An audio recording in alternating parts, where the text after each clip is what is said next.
তাকি উসমানী সাহেবের কথা শোনাই, 86-তে বা 87-তে হলো ওই ফয়সালা, কিন্তু আমি শোনাচ্ছি আপনাকে 2009। কত? 2009 নভেম্বর মাসে তাকি সাহেব হুজুর জুমার বয়ানে, ওখানে একটা বাইতুল মুকাররম আছে করাচিতে, বাইতুল মুকাররমের জুমার বয়ানে তাকি সাহেব হুজুর বলেন, উনি কি বলেছেন পুরা পড়ছি না, খোলাসা কথাটা পড়ছি, আরে ये साइंस की बात नहीं, साइंस की उल्टी की बात है। তোমরা যারা বলো যে বিজ্ঞানের দাবি হলো ওখানে আরাফার রোজা হচ্ছে, হাজিরা আরাফার রোজা করে এখন কোরবানি করছে, আর আমরা এখন আজকে আরাফার রোজা রাখছি। বিজ্ঞানের দাবি হলো আমরাও তাদের সঙ্গে কি করা, আরাফার রোজা তারা যেদিন দেখছে আমাদের এখানে 8 জুলাদ, আমরা তাদের 9 জুলাদ হিসাবে আমাদের 8 জুলাদুল হক আমরা রোজা রেখে ফেলবো, এটা না বিজ্ঞানের দাবি। আমি বলে না, এটা বিজ্ঞানের দাবি না, এটা বিজ্ঞানের উল্টা। বিজ্ঞানের দাবি হলো যার যার হেলাল, যার যার হেলাল হিসেবে আমল করা, এটা বিজ্ঞানের দাবি। তোমরা যারা বলতেছো এটা বিজ্ঞানের বিপরীত। সেজন্য तो सबको मक्का मुकर्रमा के और मदीना के ताबे नहीं किया जा सकता है, ये नामुमकिन है, ना अमलन मुमकिन है, ना अक्लन मुमकिन है, लिहाजा इसमें शक शुबा नहीं डालना।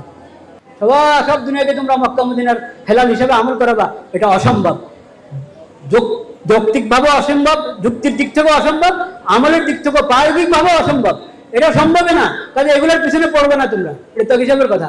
কাজে তোমরা পাকিস্তানে যার যার দেশে যখন 9 জুলাই তখন তোমরা রোজা রাখবা, হাজি সাহেবদের নজর হিসাবে তোমরা রোজা রাখবা না, তোমরা তোমাদের তারিখ মতো রোজা রাখবা, তাহলে রোজার সওয়াব পাবে। এটা তাকি উসমানের কথা। আসেন জ্যোতির্বিজ্ঞানীদের কথা। আল বেরুনি কি চেনেন আপনারা? হ্যাঁ, আল বেরুনি রহমতুল্লাহ এর কিতাব আছে আল আসারুল বাকিয়া,